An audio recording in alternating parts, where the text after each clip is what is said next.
This is a demo of an AI agent for property management for maintenance tickets.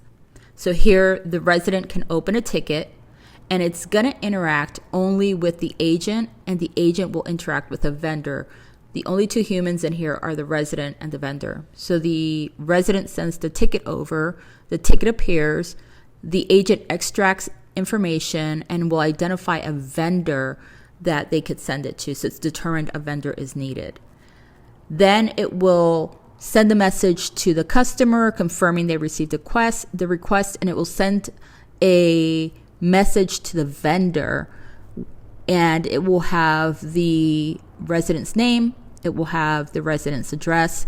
This is based on the requirements from the property manager, and they've given us a list of their approved vendors, so the agent can access that data and determine what vendor is needed for which problem. Here the vendor replies to the agent saying, I can take the gig.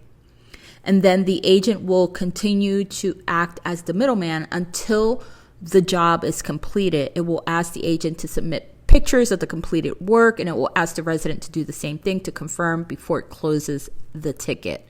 So this is just one way an AI agent can actually be used.